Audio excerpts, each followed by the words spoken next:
नमस्कार दोस्तों, आप देख रहे हैं यूपी 80 न्यूज़ और मैं हूं बलीराम सिंह। दोस्तों, उत्तर प्रदेश से पटेल समाज के 2 राज्यपाल, 6 मंत्री और 40 से ज़्यादा पटेल समाज के विधायक हैं। बावजूद इसके प्रदेश में पटेल समाज पर अत्याचार कम होने का नाम नहीं ले रहा है। कभी बनारस में 12वीं में पढ़ने वाले छात्र हेमंत पटेल को स्कूल के अंदर गोली मार दी जाती है, तो कभी कानपुर के बिल्हौर में असामाजिक तत्वों से परेशान होकर पटेल समाज के लोग घर बेचने के लिए मकानों पर पोस्टर चिपका देते हैं, तो कभी मजदूरी मांगने पर प्रतापगढ़ में एक पटेल समाज के युवक की हत्या कर दी जाती है, तो कभी समाज के एक विधायक को सरेआम थप्पड़ मार दिया जाता है और सारे मंत्री विधायक चुप्पी साध लेते हैं। इतना ही नहीं, क्रांतिकारियों की धरती कही जाने वाली बलिया जनपद में सरदार पटेल की प्रतिमा मुहूर्त की तिथि के 2 महीने बाद भी अनावरण का इंतजार कर रही है। जनपद में सरदार पटेल की प्रतिमा कहीं नहीं है, लेकिन न तो प्रशासन को इसकी चिंता है और न ही राष्ट्रवाद का दम भरने वाले जनपद के मंत्रियों में।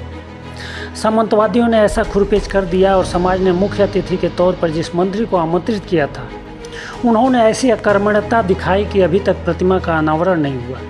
खैर, अब आपके सामने एक नई घटना बदायूं की है, जहां कर्तव्य पटेल नामक छात्र की विधायक आवास से महज 50 मीटर की दूरी पर बेरहमी से हत्या कर दी गई। ये हाल केवल पटेलों के साथ ही नहीं हो रहा है, बल्कि प्रदेश के विभिन्न हिस्सों में मौर्य, कुशवाहा, पाल समाज सहित पिछड़ी जातियों के साथ भी हो रहा है।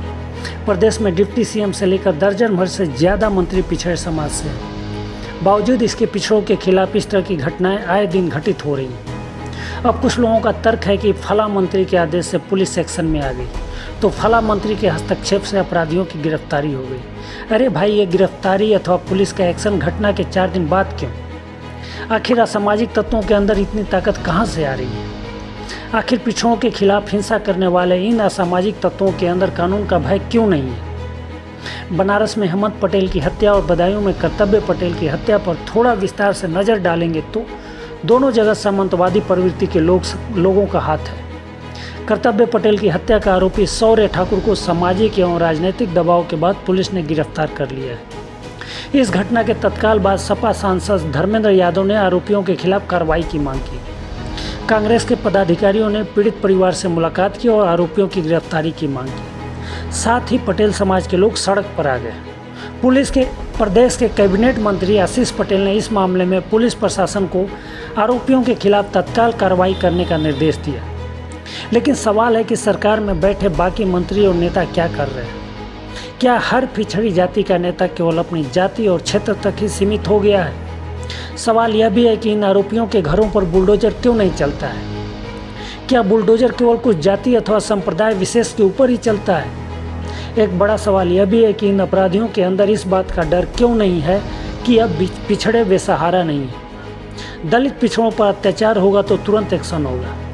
सवाल तो यह भी है दोस्तों, अलग अलग धड़ों में बटे सामाजिक संगठनों ने इन घटनाओं की जानकारी राज्यपाल महोदया को क्यों नहीं दी? कहा जाता है कि राज्यपाल महोदया कड़क छवि की हैं, तो फिर एक बैनर के तले सभी सामाजिक संगठनों के लोग राज्यपाल महोदया से क्यों नहीं मिले? वरिष्ठ पत्रकार राजेश पटेल कहते हैं, आज तक उत्तर प्रदेश की सत्ता बनाने की हैसियत रखने वाली पिछड़ी जाति, विशेषकर कुर्मी बिरादरी, फिलहाल नेतृत्व विहीन है।